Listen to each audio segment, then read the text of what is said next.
आज के मुख्य समाचार। राजकीय महाविद्यालय ढलियारा में पहली बार आयोजित हुई अंतर्राष्ट्रीय कॉन्फ्रेंस। 3.5 साल में 41,000 करोड़ का कर्ज लेने के आरोप। कुल्लू पुलिस ने जेई ब्लाइंड मर्डर केस का किया खुलासा। असली मुद्दों से ध्यान भटका रही भाजपा, नरेश चौहान। कांग्रेस सदस्यता अभियान में 70 लोग हुए शामिल। शिमला समेत कई जिलों में झमाझम बारिश। कंगना रनौत के बयान पर डीएवी स्कूल की छात्रा अनन्या की प्रतिक्रिया।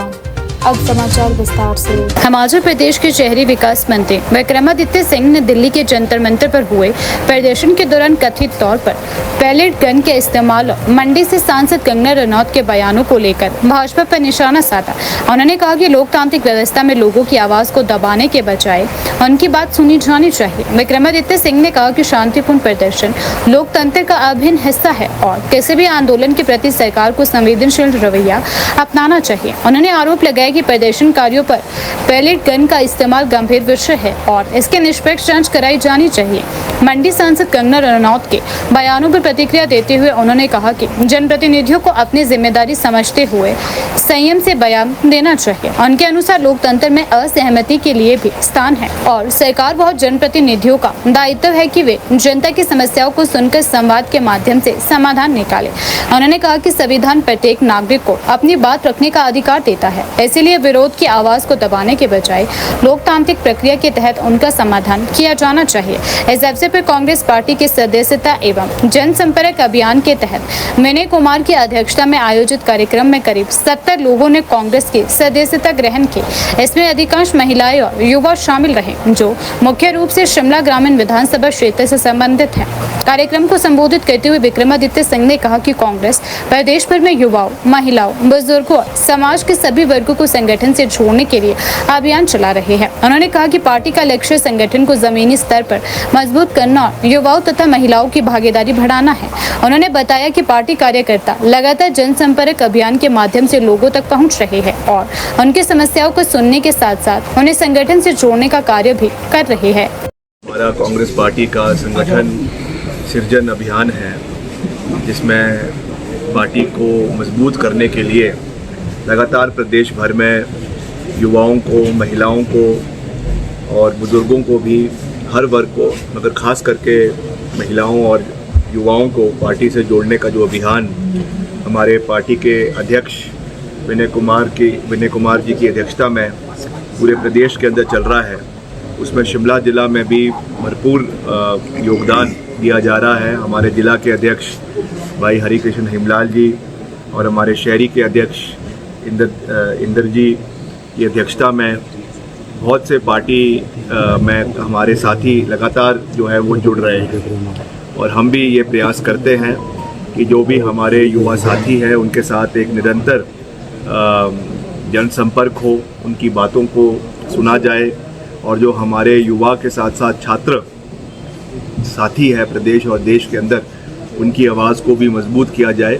तो उसी जो है आज उसी परिक्रम में आज करीबन 70 हमारे साथियों ने कांग्रेस पार्टी का दामन थामा है, जिसमें अधिकतर हमारे साथी जो है वो महिलाएं और युवा हमारे निर्वाचन क्षेत्र शिमला ग्रामीण से है, कुछ हमारे साथी चौपाल से भी है, क्योंकि अलग अलग ब्लॉक में ये कार्यक्रम करवाए जाते हैं। तो ये हमारा आज का जो कार्यक्रम है इसमें ये सब साथियों ने जुड़ा है और मैं इनको पूरा विश्वास दिलाना चाहता हूँ कि हम मिलकर क्षेत्र को आगे ले जाने के लिए प्रतिबद्ध है।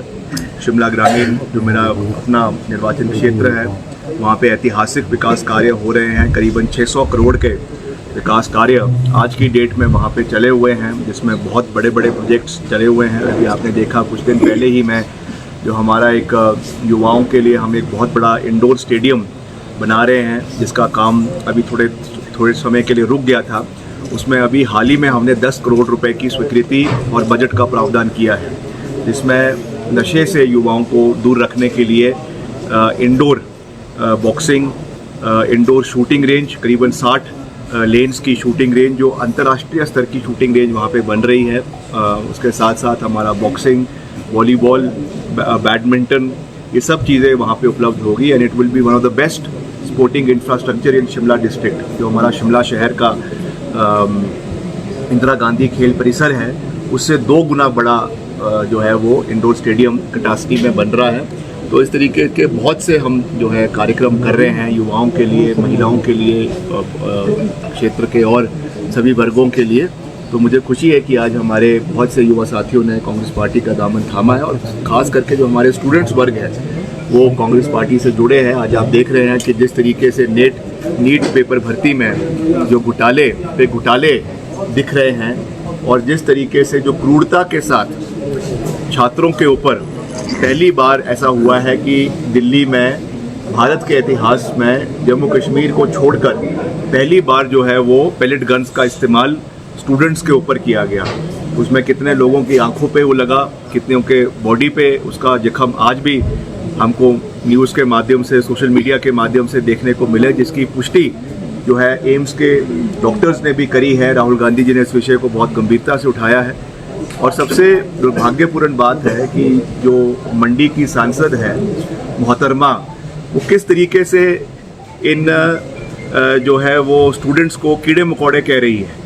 कभी कहती हैं कि ये जो है देश के ऊपर कलंक है, कभी कहती हैं ये कीड़े मकोड़े हैं, कभी कहती है ये गटर के जो है वो गटर छाप है, गटर प्राणी है। इस तरीके के शब्दावली वो लाती कहाँ से है, पहले तो मैं ये पूछना चाहूँगा। क्या उनको कोई स्पेशल व्हाट्सएप यूनिवर्सिटी से कोई शिक्षा प्राप्त होती है जहाँ पे इस तरीके के जो है पर्यायवाची शब्द का वो प्रयोग करती है, जो शब्द हमें ख्याल में भी नहीं आते, वो उसका इस्तेमाल देश के युवाओं के लिए कर रही है। इससे ज़्यादा दुर्भाग्यपूर्ण बात और क्या हो सकती है। वो एक चुनी हुई प्रतिनिधि है, वो अपने क्षेत्र की बात करे। मंडी संसदीय क्षेत्र में कितना पैसा वो लेकर आई, कितना पैसा उन्होंने दिया, कितनी बार वो वहाँ के लोगों के साथ खड़ी रही, उसके बारे में बात करनी चाहिए। इतना जो है वो जहर देश के युवाओं के बारे में उगलना, इससे बड़ा दुर्भाग्यपूर्ण बात और कोई नहीं हो सकता है।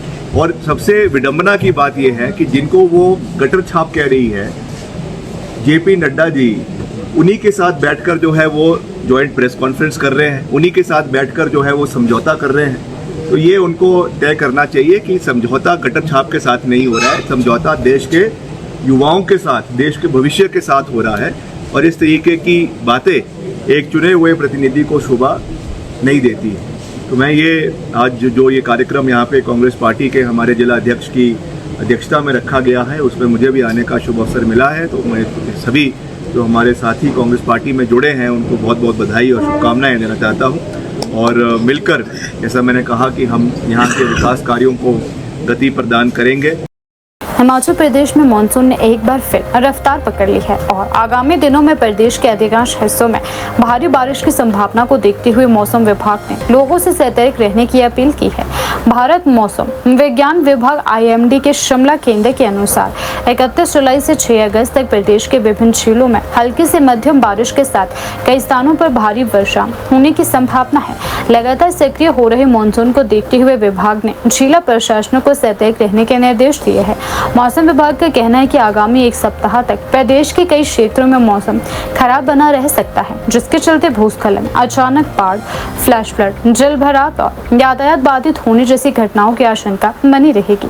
विभाग ने लोगों से मौसम संबंधी ताज़ा अपडेट पर लगातार नजर रखने और प्रशासन द्वारा जारी एडवाइजरी का पालन करने की सलाह दी है। IMD के अनुसार प्रदेश के मैदानी, मध्य पर्वतीय और स्तरीय क्षेत्रों में अलग अलग दिनों में भारी वर्षा दर्ज की जा सकती है। कांगड़ा, चंबा, मंडी, कुल्लू, बिलासपुर, शिमला, सिरमौर और ऊना जिलों में कई स्थानों पर भारी वर्षा की चेतावनी जारी की गई है। इसके अलावा ऊंचाई वाले क्षेत्रों में जैसे किन्नौर और लाहौल स्पीति जिलों में 30 से 40 किलोमीटर प्रति घंटे की रफ्तार से तेज हवाएं चलने की संभावना है। विभाग ने बताया है कि इन क्षेत्रों में तेज हवाओं के साथ गरज, चमक और बारिश का दौर भी देखने को मिल सकता है। वहीं मैदानी और मध्य पर्वतीय क्षेत्रों में बिजली चमकने, तेज हवाएं चलने और अचानक मौसम बदलने की संभावना बनी हुई है।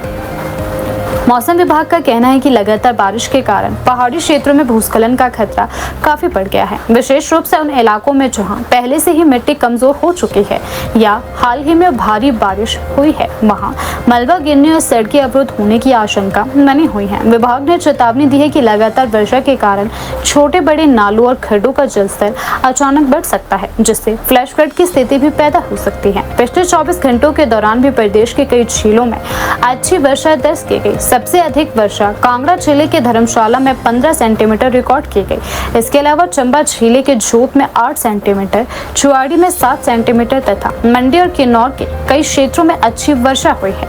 लगातार हो रही वर्षा के कारण कई छोटे नालों का जलस्तर बढ़ गया है और पहाड़ी क्षेत्रों में मिट्टी खिसकने की घटनाएं भी सामने आ रही है। हालांकि राहत की बात यह है कि अधिकांश स्थानों पर जनजीवन सामान्य बना हुआ है, लेकिन प्रशासन स्थिति पर लगातार नजर बनाए हुए है। मौसम विभाग ने स्पष्ट किया है कि अगले कुछ दिनों तक प्रदेश में बारिश की गतिविधियां बनी रहेगी और कई क्षेत्रों में एक से अधिक दौर की बारिश देखने को मिल सकती है। विशेष रूप से दोपहर और शाम के समय गरज और चमक के साथ तेज बारिश होने की आशंका है। विभाग ने किसानों और बागवानों को भी सावधानी बरतने की सलाह देते हुए कहा है कि लगातार वर्षा से कृषि और बागवानी फसलों को नुकसान पहुंच सकता है।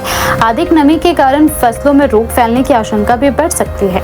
प्रदेश में आपदा प्रबंधन विभाग और जिला प्रशासन को भी अलर्ट मोड पर रखा गया है। संबंधित विभागों को संवेदनशील क्षेत्रों पर विशेष नजर रखने, बंद सड़कों को जल्द बहाल करने तथा किसी भी आपात स्थिति में राहत एवं बचाव कार्य के लिए पूरी तैयारी रखने के निर्देश दिए गए हैं। लोक निर्माण विभाग, बिजली बोर्ड और जल शक्ति विभाग की टीमें भी संभावित आपदा से निपटने के लिए तैयारी कर रही है, ताकि सड़क, बिजली और पेयजल जैसी आवश्यक सेवाओं को जल्द से जल्द बहाल किया जाए। IMD ने यह भी कहा है कि लगातार बारिश के कारण कई स्थानों पर जल भराव, पेड़ गिरने, बिजली आपूर्ति बाधित होने और सड़क संपर्क प्रभावित होने जैसी समस्याएं उत्पन्न हो सकती है। प्रदेश में मानसून के दोबारा सक्रिय होने के साथ आने वाले दिनों में मौसम की चुनौती और बढ़ सकती है। ऐसे में प्रशासन पूरी सतर्कता के साथ स्थिति पर नजर बनाए हुए है, जबकि आम लोगों से भी सहयोग और सावधानी बरतने की अपील की जा रही है। प्रदेश भाजपा के मुख्य प्रवक्ता एवं पूर्व विधायक राजेंद्र राणा ने ऊना में आयोजित एक प्रेस वार्ता के दौरान प्रदेश की कांग्रेस सरकार पर तीखा हमला बोला। उन्होंने आरोप लगाया कि मुख्यमंत्री सुखविंदर सिंह सुक्खू की नेतृत्व वाली कांग्रेस सरकार ने अपने 3.5 वर्ष के कार्यकाल में प्रदेश पर करीब 41,000 करोड़ का कर्ज लाद दिया है, जो हिमाचल प्रदेश के इतिहास में अभूतपूर्व है। प्रेस वार्ता को संबोधित करते हुए राजेंद्र राणा ने कहा कि वह मुख्यमंत्री को बधाई देने आए हैं कि उनकी सरकार ने अब तक लगभग 41,000 करोड़ का कर्ज ले लिया है। उन्होंने कहा कि अब तक प्रदेश में 12 से अधिक सरकारें रही है, लेकिन किसी भी सरकार में इतने कम समय में इतना बड़ा कर्ज नहीं लिया गया। उनके अनुसार कांग्रेस सरकार ने विकास के नाम पर कर्ज लेकर प्रदेश की आर्थिक स्थिति को गंभीर संकट में डाल दिया है। भाजपा नेता ने आरोप लगाया कि सरकार लगातार कर्ज लेकर प्रदेश की जनता पर आर्थिक बोझ बढ़ा रही है, जबकि आम लोगों को अपेक्षित राहत और विकास कार्यों का लाभ नहीं मिल रहा है। उन्होंने कहा कि सरकार की आर्थिक नीतियों के कारण प्रदेश का वित्तीय प्रबंधन कमजोर हुआ है और भविष्य में भी इसका असर आम नागरिकों पर पड़ सकता है। उन्होंने दावा किया कि कांग्रेस सरकार ने वित्तीय अनुशासन बनाए रखने के बजाय लगातार उधारी का रास्ता अपनाया है। राजेंद्र राणा ने कहा कि प्रदेश की जनता को यह जानने का अधिकार है कि सरकार द्वारा लिया गया हजारों करोड़ रुपए का कर्ज किन योजनाओं और परियोजनाओं पर खर्च किया गया है। उन्होंने सरकार से कर्ज और विकास कार्यों का पूरा ब्यौरा सार्वजनिक करने की मांग करते हुए कहा कि पारदर्शिता और जवाबदेही लोकतांत्रिक व्यवस्था का महत्वपूर्ण हिस्सा है। प्रेस वार्ता के दौरान उन्होंने कांग्रेस सरकार की कार्यशैली पर भी सवाल उठाए और आरोप लगाया कि सरकार ने आर्थिक संसाधनों का प्रभावी उपयोग नहीं किया। उन्होंने कहा कि भाजपा प्रदेश के वित्तीय मुद्दों को लेकर लगातार सरकार से जवाब मांगती रहेगी और जनता के हितों से जुड़े विषयों को प्रमुखता से उठाती रहेगी। हमारे साथ में हमारे सहयोगी पूर्व में विधायक रहे श्री बलवीर चौधरी जी और हमारे पार्टी के मंडल महामंत्री बैठे हैं, इनका भी स्वागत है।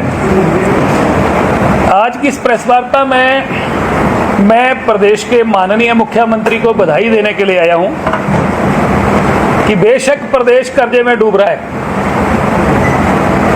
और कर्जा लेने में भी एक रिकॉर्ड कायम हुआ है। 41,000 करोड़ कर्जा प्रदेश में पिछले 3.5 वर्षों में प्रदेश सरकार ने, मुख्यमंत्री ने, खजाना मंत्री होने के नाते 41,000 करोड़ कर्जा लिया, जबकि 51 वर्षों में 1971 से लेके 2022 तक 12 सरकारें आई, 12 सरकारों ने 68,000 करोड़ कर्जा लिया और वर्तमान सरकार ने 3.5 साल में 41,000 करोड़ कर्जा लेके जो एक रिकॉर्ड कायम किया है, उसी के साथ साथ प्रदेश के मुख्यमंत्री को मैं बधाई देता हूं कि उन्होंने 2023 में जब प्रदेश में बहुत बड़ा डिजास्टर आया तो इन्होंने 51 लाख रुपया उसमें दान दिया और सुर्खियां बटोली अखबारों में कि मैंने सारा कुछ दान दे दिया।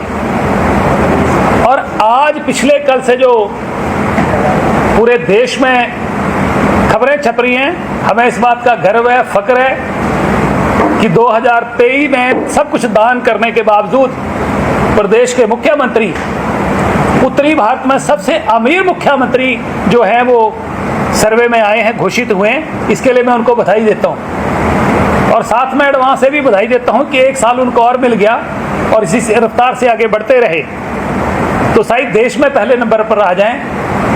शायद हिमाचल प्रदेश के लिए वो गर्व का विषय होगा। प्रदेश तो लगातार धरातल, प्रदेश तो लगातार पताल में कर्जे में डूबता जा रहा है और जिन लोगों को सेवा के लिए भेजा है वो अमीर होते जा रहे हैं। बहुत बड़ी बात है। इसी तरीके से मैं प्रदेश के माननीय मुख्यमंत्री से भी पूछना चाहता हूं कि ये जो संपत्तियां डिक्लेयर हुई हैं, कहीं भूल तो नहीं गए अपनी संपत्तियां कहीं? क्योंकि पिछली बार भी एक हल्फनामे में छोड़ गए थे, 600-700 कनाल के बीच में नदौड़ में जमीन थी, उसको भी भूल गए थे।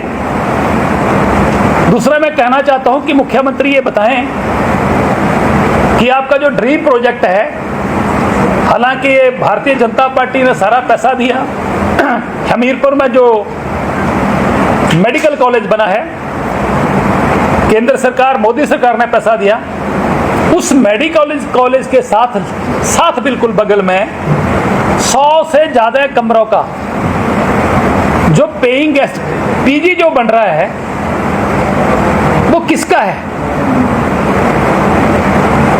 ये प्रदेश की जनता को बता दें कि कौन बना रहा है।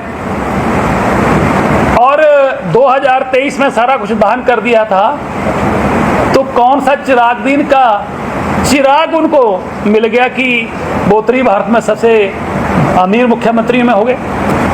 दूसरा मैं कहना चाहता हूं कि मुख्यमंत्री के साथ साथ उनके कुछ मित्र भी हैं जिनके पास मारुति कार में पेट्रोल डलवाने के पैसे तक नहीं होते थे, दूसरों को कहते थे पेट्रोल डलवा दो। आज वो कई करोड़ों के मालिक बन गए। तो उनके हाथ में भी कौन सा कुबेर का खजाना लग गया। तीसरा मैं कहना चाहता हूं कि दिल्ली में हिमाचल निकेतन, जैसे हिमाचल सदन है, हिमाचल भवन है, वैसे हिमाचल निकेतन बनाया। मैं इनको बधाई देता हूं। और जो हिमाचल निकेतन बन रहा है वो 200 करोड़ से ज्यादा है।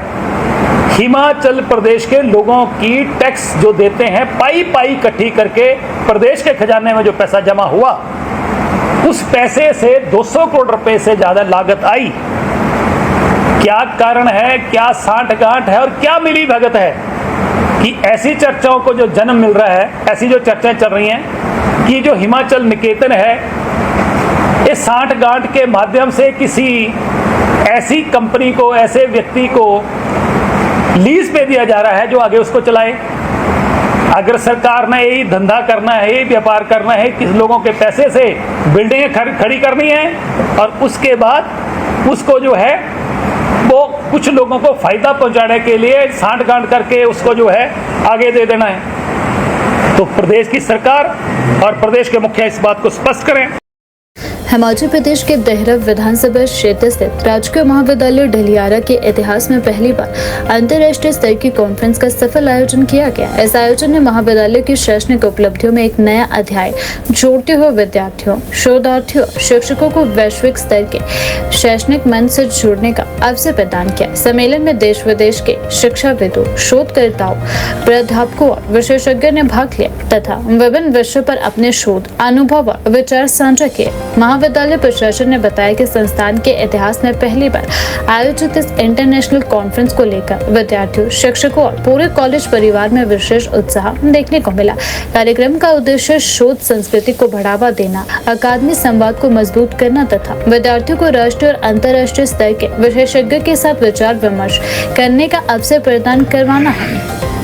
कॉन्फ्रेंस के दौरान विभिन्न तकनीकी और शैक्षणिक विषयों पर शोध पत्र प्रस्तुत किए गए। विशेषज्ञों ने आधुनिक शिक्षा, अनुसंधान, नवाचार, डिजिटल तकनीक और शिक्षा की चुनौतियों और भविष्य की संभावनाओं पर भी विस्तार से चर्चा की। प्रतिभागियों ने अपने शोध निष्कर्ष प्रस्तुत करते हुए विभिन्न क्षेत्रों में नई तकनीकों और नवाचारों के महत्व पर प्रकाश डाला। सम्मेलन में उपस्थित विद्यार्थियों ने विशेषज्ञ से सीधे संवाद कर अपने प्रश्न पूछे और नई जानकारियां भी प्राप्त की। जो थी ठाकुर ग्रुप ऑफ इंस्टीट्यूशन में की गई थी 14 तारीख को, और आज इसकी वैलेडिक्टरी सेरेमनी है, क्लोजिंग सेरेमनी है। और इस प्रकार की जो ये कॉन्फ्रेंस है, ये महाविद्यालय के इतिहास में पहली बार इंटरनेशनल कॉन्फ्रेंस कराई जा रही है। पार्टनर हैं हमारे साथ इसके government college Jaisinghpur, government college Nadla Ghat, government college Nerwa और Thakur group of institution Dhajara और Gautam girls college group of colleges Hamirpur. और टेक्निकल पार्टनर है हमारे department of psychology, HPU, Deshbandhu university Punjab और हमारा हिमालयन राइस MSME, ये हमारी टेक्निकल पार्टनर हैं। इनकी सहायता से हम ये इतना बड़ा कॉन्फ्रेंस जो है उसका आयोजन कर रहे हैं। ये हमारे महाविद्यालय के लिए बड़ी गौरव की बात है कि इस तरीके का आयोजन जो है वो इसमें पहली बार हो रहा है। इसमें हमारे महाविद्यालय के स्टाफ का भी जो है पूर्ण योगदान है और वो भी काफ़ी उत्साहित हैं कि इस प्रकार का आयोजन जो है पहली बार हो रहा है। सभी बड़ी मेहनत से जो काम कर रहे हैं इसके लिए सफल आयोजन के लिए इसके लिए हमने भिन्न कमेटियाँ बनाई थी और इन लोगों ने बड़े अच्छे से काम किया। खासकर हमारी टेक्निकल कमेटी ने इस सारा को सक्सेस करने के लिए बहुत मेहनत की है। और इस इंटरनेशनल कॉन्फ्रेंस में हमारे पास जो है वो विदेश से भी हमारे पास जो है इसके स्पीकर थे, इनवाइटेड स्पीकर थे, जिसमें कि मुख्यतः प्रतीक्षा शर्मा जो रोम से, इटली से जुड़ी हुई थी, तुलिका मेहता डायरेक्टर जो है देशबंधु यूनिवर्सिटी की, वो भी हमारे साथ आज यहाँ पे मौजूद है। डॉक्टर पीटर जर्मनी से जो कि बहुत ही रिनोन्ड पर्सनैलिटी है इंटरनेशनली, वो हमारे साथ जुड़े हैं। इसके साथ ही मनोज शर्मा जो इंटरनेशनल मोटिवेशनल स्पीकर हैं, वो भी इस कॉन्फ्रेंस का हिस्सा रहेंगे। इसी तरीके से हमारे आज के मुख्य अतिथि आज के हिमाचल प्रदेश विश्वविद्यालय के वाइस चांसलर थे और किन्हीं कारणों से महावीर वर्मा जी और किन्हीं कारणों से हमारे पास जुड़ नहीं पाए। उनके जो है जगह जो है हिमाचल प्रदेश विश्वविद्यालय के डॉक्टर BK वर्मा जो डीन ऑफ स्टडीज़ हैं, वो आज के हमारे इस कॉन्फ्रेंस के क्लोजिंग सेरेमनी के मुख्य अतिथि हैं। तो इस कॉन्फ्रेंस हमें हमारे बच्चों को, हमारे टीचर्स को बहुत कुछ सीखने को मिला है और उम्मीद है कि जल्दी ही हम एक फिर से अपने लेवल पे एक नई कॉन्फ्रेंस करेंगे। मंडी से सांसद कंगना रनौत के हालिया बयान को लेकर राजनीतिक और सामाजिक स्तर पर प्रतिक्रियाओं का दौर लगातार जारी है। इसी कड़ी में राजधानी शिमला के DAV स्कूल की छात्रा अनन्या ने भी अपनी प्रतिक्रिया व्यक्त करते हुए सार्वजनिक जीवन में भाषा की मर्यादा और महिलाओं के सम्मान को सर्वोच्च प्राथमिकता देने की बात कही। उन्होंने कहा कि भारत एक लोकतांत्रिक देश है जहाँ संविधान प्रत्येक नागरिक को अपनी बात रखने और अभिव्यक्ति की स्वतंत्रता का अधिकार देता है। हर व्यक्ति अपने विचार खुलकर रख सकता है, लेकिन इस अधिकार के साथ जिम्मेदारी भी जुड़ी होती है। विशेष रूप से जब कोई व्यक्ति जनता द्वारा चुना गया जनप्रतिनिधि हो तो उसके शब्दों और व्यवहार का सम्मान पर व्यापक प्रभाव पड़ता है। अनन्या ने कहा कि लोकतंत्र में मतभेद और विचारों की विविधता स्वाभाविक है। किसी भी मुद्दे पर अलग अलग राय हो सकती है, लेकिन अपनी बात रखने के दौरान भाषा की गरिमा और मर्यादा बनाए रखना हर जनप्रतिनिधि की जिम्मेदारी रहती है। उन्होंने कहा कि हाल ही में जिस प्रकार लड़कियों के लिए अभद्र और आपत्तिजनक शब्दों का इस्तेमाल किया गया है, वह न केवल दुर्भाग्यपूर्ण है बल्कि समाज के लिए गलत संदेश भी देता है। उन्होंने कहा कि ऐसी टिप्पणियां महिलाओं के सम्मान और गरिमा के अनुरूप नहीं है और और सार्वजनिक जीवन में इस तरह की भाषा से बचना चाहिए। उन्होंने कहा कि कंगना रनौत को जनता से सांसद के रूप में चुना है और एक सांसद केवल किसी राजनीतिक दल का प्रतिनिधि नहीं होता बल्कि पूरे संसदीय क्षेत्र और देश की जनता का प्रतिनिधित्व करता है। ऐसे में लोगों को उनसे अपेक्षाएं भी होती हैं। जनप्रतिनिधियों को अपने प्रत्येक बयान में संयम, संवेदनशीलता और जिम्मेदारी का परिचय देना चाहिए ताकि समाज में सकारात्मक संदेश रहे। अनन्या ने कहा कि आज के समय में युवा सोशल मीडिया, समाचार माध्यमों और अन्य सार्वजनिक मंचों के माध्यम से नेताओं और सार्वजनिक हस्तियों को करीब से देखते और सुनते हैं। ऐसे में उनके शब्द और व्यवहार युवाओं की सोच को प्रभावित करते हैं। यदि जनप्रतिनिधि मर्यादित और सम्मानजनक भाषा का प्रयोग करेंगे तो समाज में सकारात्मक वातावरण बनेगा। मेरा नाम अनन्या शर्मा है और मैं DAV लक्कड़ बाजार स्कूल की छात्रा हूँ और मुझे ये लगता है कि उन्हें ये ऐसा नहीं कहना चाहिए था, लड़कियों के बारे में बुरा नहीं बोलना चाहिए था। सबको ओपिनियन होता है अपना, उनका एक राइट होता है अपना ओपिनियन रखने का, उनको भी है राइट, बट हर एक इंसान की फ्रीडम एक पॉइंट तक होती है। मतलब आप किसी और के बारे में कुछ ऐसा नहीं बोल सकते। मतलब आप पूरी एक हाफ ऑफ द पॉपुलेशन के बारे में ऐसा कह रही है, आपको ऐसा बिल्कुल नहीं कहना चाहिए था।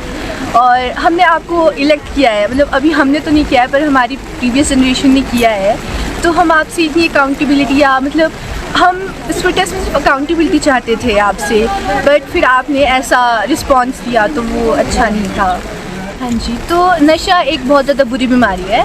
नशा बच्चे इसलिए अपनाते हैं क्योंकि पीयर प्रेशर होता है बहुत, है ना। और फिर एक तो लोग सोचते हैं कि नशा बच्चे करेंगे तो वो कूल लगेंगे या ऐसा करेंगे, वो स्ट्रेस को कोप करने के लिए भी करते हैं ऐसा, बट स्ट्रेस से और चीज़ों से कोप करने के लिए और बहुत सारी चीज़ें होती हैं जो आप कर सकते हो। आप डोपामिन लेने के लिए और चीज़ें कर सकते हो, जैसे एक्सरसाइज कर सकते हो, स्पोर्ट्स में ले सकते हो, पब्लिक स्पीकिंग कर सकते हो, बहुत सारी और चीज़ें होती हैं जिसे आप कर सकते हो। तो ये जो यूथ जा रहा है इनको इतनी अवेयरनेस नहीं है इस बारे में कि हम डोपामिन जो उनको ले रहे हैं वो उनको नशे से डोपामिन मिल रहा है और वो किसी और चीज़ से भी उस डोपामिन को ले सकते हैं। यही कि आप जो भी करना चाहते हैं ना उसको पूरे सेल्फ रिस्पेक्ट के साथ और अपना कंप्लीट देके करें। आप कुछ भी कर रहे हो जीवन में उससे अपना पूरा समर्पण देके करें और ऐसी कोई चीज़ ना करें जिससे आपको बाद में जाके तकलीफ़ हो या आपको बुरा लगे या कोई आपके पेरेंट्स या टीचर्स देखे तो उनको लगे कि ये उनको शर्मिंदा महसूस हो। मुख्यमंत्री के प्रधान मीडिया सलाहकार नरेश चौहान ने भाजपा पर निशाना साधते हुए कहा कि देश और प्रदेश में कई ऐसे महत्वपूर्ण मुद्दे हैं जिन पर गंभीर चर्चा होनी चाहिए, लेकिन भाजपा जानबूझकर राजनीतिक आरोप प्रत्यारोप में उलझी हुई है। नरेश चौहान ने मुख्यमंत्री सुखविंदर सिंह सुक्खू की संपत्ति को लेकर लगाए जा रहे आरोपों को खारिज करते हुए कहा कि मुख्यमंत्री द्वारा घोषित लगभग 7 करोड़ रुपए की संपत्ति पूरी तरह वैध है और यह उनके जीवन भर की कमाई व निवेश का परिणाम है। उन्होंने कहा कि समय के साथ किसी भी संपत्ति का बाजार मूल्य बढ़ना सामान्य बात है। मुख्यमंत्री ने चुनाव से पहले ही अपनी संपत्ति का पूरा विवरण चुनाव आयोग के समक्ष शपथ पत्र में सार्वजनिक कर दिया था। ऐसे में विपक्ष द्वारा अब इस मुद्दे को उठाना केवल जनता को गुमराह करने का प्रयास है। उन्होंने आरोप लगाया कि भाजपा जानबूझकर तथ्यों को तोड़ मरोड़ कर पेश कर रही है, जबकि सभी जानकारियां पहले से ही सार्वजनिक रिकॉर्ड का हिस्सा है। भाजपा के आंतरिक हालात पर टिप्पणी करते हुए नरेश चौहान ने कहा कि पार्टी कई गुटों में बटी हुई है। उन्होंने भाजपा सांसद कंगना रनौत पर भी निशाना साधते हुए कहा कि जिस प्रकार की बयानबाजी वह कर रही है वह एक जनप्रतिनिधि के पद की गरिमा के अनुरूप नहीं है। उन्होंने कहा कि युवाओं के सामने इस तरह की भाषा और राजनीति का गलत संदेश जाता है। नरेश चौहान ने तंज कसते हुए कहा कि पहले भाजपा 5 गुटों में बटी हुई थी, लेकिन अब कंगना रनौत का एक अलग गुट बन गया है और पार्टी के भीतर गुटबाजी और बढ़ती जा रही है। उन्होंने कहा कि कांग्रेस सरकार विकास, जन कल्याण और प्रदेश के हितों से जुड़े मुद्दों पर कार्य कर रही है, जबकि भाजपा जनता के वास्तविक मुद्दों से ध्यान भटकाने की कोशिश कर रही है। देखिए, वो एक विपक्ष की जहाँ तक मजबूरी है हिमाचल प्रदेश की संदर्भ में मैं बात करूँ तो देश के अंदर और प्रदेश के भी बड़े इम्पोर्टेंट इश्यूज और मुद्दे और हैं जिस पे चर्चा होनी चाहिए, जो प्रदेश हित में और लोगों के हित में होने चाहिए। वो आप लोग सभी जानते हैं, विपक्ष वाले भी जानते हैं कि मुख्यमंत्री जी की उस खबर को किस तरह से प्रेजेंट किया गया गलत ढंग से। अब 7 करोड़ की जो संपत्ति बताई गई वो आप समझे कि पूरी जीवन की जो आपकी प्रॉपर्टी होती है, जो आपका घर होता है, उसकी वैल्यूएशन प्रेजेंट मार्केट के हिसाब से होती है और ये सारी चीज जो है, जब आप चुनाव लड़ते हैं तो उसमें एफिडेविट के जरिए सारी जानकारी आपको देनी होती है। ये हमारा कानून है, वो उसमें सब कुछ है। तो ये कोई मुद्दा ही नहीं है कि भाई ये तो खाली इसको जो है विपक्ष को कोई सकारात्मक काम नहीं करना है।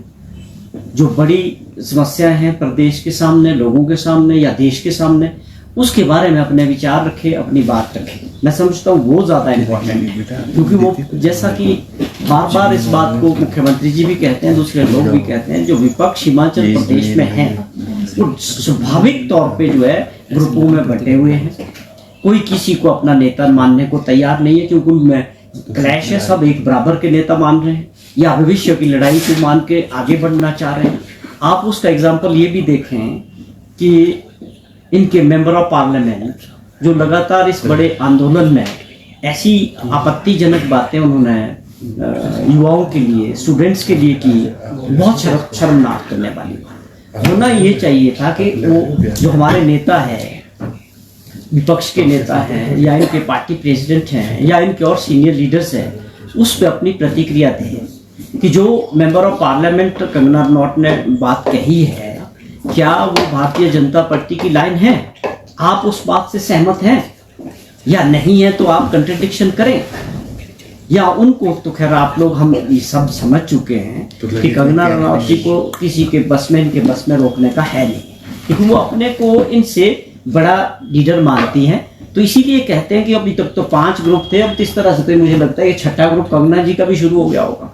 तो ये विपक्ष ईमानदारी के साथ मैं ये बात कह रहा हूँ, हिमाचल के हितों को उठाने में पूरी तरह से फेल रहा है और बिल्कुल बिना मकसद का जो है विपक्ष है, क्योंकि कोई स्ट्रेटेजी नहीं कि आप लीडर मानोगे किसी एक को, अपने एक तय करोगे कि हमने करना क्या है। तो इसलिए ये जो है लगातार विपक्ष बिना मुद्दों की बातें मीडिया के थ्रू जनता को गुमराह करने का। सर धर्मशाला के विधायक के ऊपर जो है एफआईआर की है विजिलेंस ने, तो विपक्ष कह रहा है कि बदले की भावना से जो है सुखू सरकार कार्य कर रही है। इसके ऊपर क्या रिएक्शन है?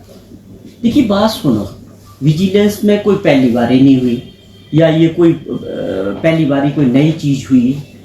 अगर हमारे दोस्त रहे पूर्व में सुधीर शर्मा जी, अगर कुछ नहीं है तो मुझे लगता है जिस व्यक्ति के पास सब कुछ साफ सुथरा है और उनको तो बिल्कुल भी किसी को घबराने की जरूरत नहीं है। वो तो एक इन्वेस्टिगेशन है, अभी आपको सब कुछ जो भी विजिलेंस चाहेगा आपसे जानकारी आप उनको देंगे, अगर वो सही होगी तो घबराने की क्या जरूरत है। अब कानून को तो अपना काम करना है, उसकी नजर में कोई माननीय विधायक है या कोई अधिकारी है या आम आदमी है, कानून के दायरे में सब बराबर है। इन्वेस्टिगेशन को फेस करने में मुझे लगता है कि किसी को कोई दिक्कत नहीं होनी चाहिए। अगर आप साफ पाक होंगे तो आपको दिक्कत ही नहीं आएगी।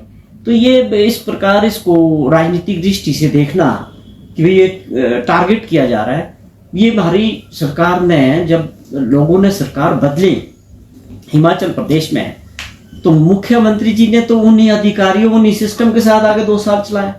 हम इस भावना से काम ही नहीं करते हैं कि कोई किसके साथ जुड़ा है, किसका विचार कहाँ मिलते हैं।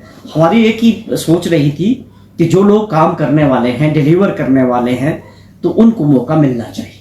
तो या हम तो इन चीज़ों से ऊपर निकल रहे हैं, ये फिर हक फिर के उन्हीं बातों पे आ जाते हैं कि जी ये राजनीतिक दृष्टि से जो है ये किया जा रहा, बिल्कुल नहीं है। उनको जो है इसको फेस करना चाहिए, जो भी होगा वो परिस्थितियाँ सबके सामने आ जाए। कुल्लू पुलिस ने बहुचर्चित जे ब्लाइंड मर्डर केस की गुत्थी सुलझाने का दावा किया है। पुलिस अधीक्षक एसपी मदन लाल कौशल ने पत्रकार वार्ता के दौरान मामले का खुलासा करते हुए बताया कि इस केस में अब तक 4 आरोपियों को गिरफ्तार किया जा चुका है, जबकि मामले की गहन जांच अभी भी जारी है। एसपी मदन लाल कौशल ने बताया कि 24 जुलाई को पुलिस को सूचना मिली थी कि क्षेत्र में एक व्यक्ति गंभीर रूप से घायल अवस्था में पड़ा हुआ है। सूचना मिलते ही पुलिस टीम तत्काल मौके पर पहुंची और घायल व्यक्ति को उपचार के लिए स्थानीय अस्पताल पहुंचाया गया। उसकी गंभीर हालत को देखते हुए चिकित्सकों ने उसे बेहतर इलाज के लिए एम्स रेफर कर दिया। उन्होंने बताया कि उपचार के दौरान 26 जुलाई को घायल व्यक्ति की मौत हो गई। इसके बाद पुलिस ने मामले में भारतीय न्याय संहिता BNS की धारा 301 के तहत मामला दर्ज कर जांच शुरू की। एसपी ने बताया कि मामले की गंभीरता को देखते हुए एक विशेष जांच दल SIT का गठन किया गया। SIT ने घटनास्थल का निरीक्षण किया, तकनीकी साक्ष्य जुटाए, CCTV footage, mobile call detail और अन्य महत्वपूर्ण पहलुओं की जांच भी की गई। जांच के दौरान यह स्पष्ट हुआ कि यह कोई सामान्य घटना नहीं बल्कि सुनियोजित हत्या का मामला था। इसके बाद पुलिस ने तेजी से कार्यवाही करते हुए मामले में शामिल 4 आरोपियों को गिरफ्तार कर लिया। एसपी मदन लाल कौशल ने बताया कि गिरफ्तार आरोपियों से लगातार पूछताछ की जा रही है। पुलिस हत्या के पीछे के कारण, घटना की साजिश, इसमें शामिल अन्य संभावित लोगों की भूमिका को भी जांच कर रही है। उन्होंने कहा कि जांच अभी प्रारंभिक चरण में है और आगे की पूछताछ के आधार पर मामले में नए खुलासे भी हो सकते हैं। पुलिस के अनुसार पूरे मामले की जांच वैज्ञानिक और तकनीकी साक्ष्य के आधार पर की गई है। एसआईटी ने विभिन्न पहलुओं को जोड़ते हुए आरोपियों तक पहुंच बनाई, जिसके बाद इस केस को सफलतापूर्वक सुलझाया गया है। एसपी मदन लाल कौशल ने कहा कि कुल्लू पुलिस निष्पक्ष और पारदर्शी तरीके से मामले की जांच कर रही है। यदि जांच के दौरान किसी अन्य व्यक्ति की संलिप्तता सामने आती है तो उसके खिलाफ भी कानून के अनुसार कड़ी कार्यवाही की जाएगी। जैसा कि आपको पता है कि दिनांक 24 तारीख को शाम को सूचना मिली थी कि कोई व्यक्ति जो है वो घायल अवस्था में गांधीनगर के पास है पड़ा हुआ है। उसके बाद जो है पुलिस जो है मौका पर गई।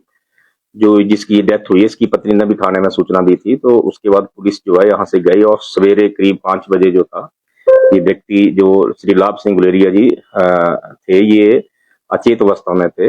इनको तुरंत हॉस्पिटल लाया गया। उसके बाद इनको हॉस्पिटल में इनकी जो चोट की गंभीरता को देखते हुए इन्हें एम्स के उसमें हॉस्पिटल में जो था वहां रेफर किया था।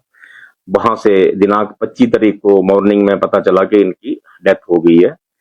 जो 26 तारीख को जो है प्रातः सुबह इनकी डेथ हो गई है। जो उस वक्त जैसे ही डेथ का समाचार मिला तो हमने इसमें जो है वो, क्योंकि मुकदमा हमने 25 को ही मॉर्निंग में दर्ज कर दिया था और जब 26 तारीख को इनकी मृत्यु का हमें समाचार मिला तो हमने तुरंत इसमें जो है मर्डर की जो सेक्शन है 103(1) में हमने जो मुकदमा दर्ज किया था। मामले की गंभीरता को देखते हुए इसमें एडिशनल एसपी कुल्लू की अध्यक्षता में 9 सदस्यों की हमने एक एसआईटी बनाई, जिसमें एसआईटी ने बड़े ही प्रोफेशनल तरीके से, पेशेवर तरीके से इसकी जांच की, जिसमें हमने तकनीकी साक्ष्य एकत्रित किए, CCTV footage, call detail, CF dump data, electronic digital साक्ष्यों का जो और अन्य जो फॉरेंसिक जो हमारा साक्ष्य होते हैं उनका गहन जो विश्लेषण किया गया।